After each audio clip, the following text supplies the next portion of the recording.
Pelo Jesus no Lar, Francisco Cândido Xavier, pelo Espírito Neio Lúcio. O capítulo 40, o venenoso antagonista. Diante da noite refrescada de brisas cariciantes, Filipe, de mãos calejadas, falou das angústias que lhe povoavam a alma com tanta emotividade e amargura que aflitivas notas de dor empolgaram a assembleia. E, interpelado pelo respeitoso carinho de Pedro, que voltou a tanger o problema das tentações, o mestre contou pausadamente.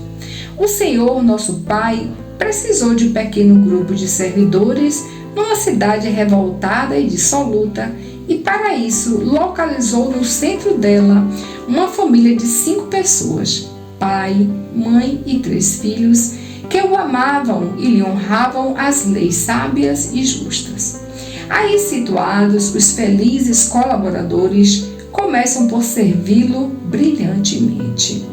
Fundaram o ativo núcleo de caridade e fé transformadora, que valia por avançada sementeira de vida celeste, e tanto se salientaram na devoção e na prática da bondade, que o espírito das trevas passou a mover-lhes guerra tenaz. A princípio flagelou-os com os morcegos da maledicência. Todavia, os servos sinceros se uniram na tolerância e venceram. Espalhou ao redor deles, logo após, as sombras da pobreza. Contudo, os trabalhadores dedicados se congregaram no serviço incessante e superaram as dificuldades. Em seguida, atormentou-os com as serpentes da calúnia. Entretanto, os heróis desconhecidos fizeram o construtivo silêncio e derrotaram o escuro perseguidor.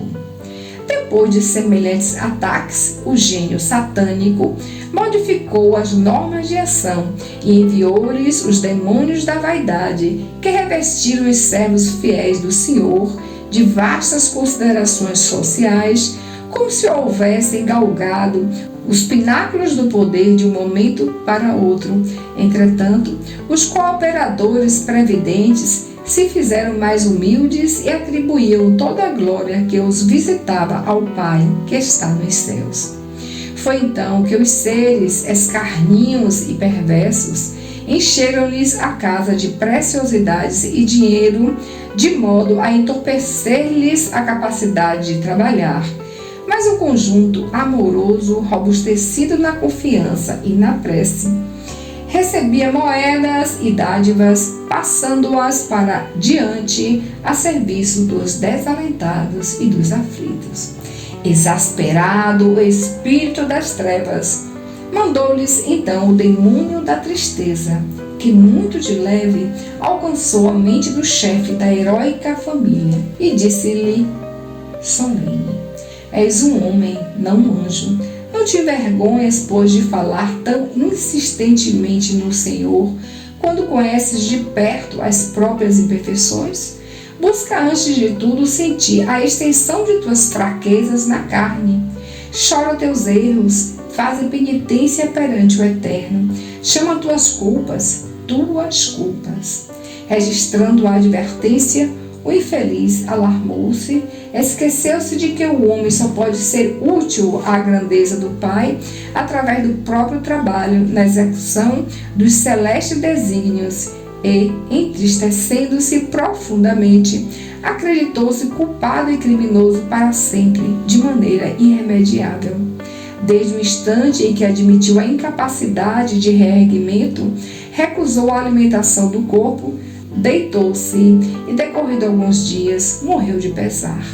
Vendo-o desaparecer sob compacta onda de lamentações e lágrimas, a esposa seguiu-lhe os passos, oprimida de inominável angústia, e os filhos, dentro de algumas semanas, trilharam a mesma rota. É assim o venenoso antagonista, e assim o venenoso antagonista venceu os denaudados colaboradores da crença e do amor, um a um, sem necessidade de outra arma que não fosse pequena sugestão de tristeza. Interrompeu-se a palavra do mestre por longos instantes, mas nenhum dos presentes ousou intervir no assunto. Sentindo assim que os companheiros preferiam guardar silêncio, o divino amigo concluiu expressivamente: enquanto um homem possui recursos para trabalhar e servir com os pés, com as mãos, com o sentimento e com a inteligência, a tristeza destrutiva em torno dele não é mais que a visita ameaçadora do gênio das trevas em sua guerra desventurada e persistente contra a luz.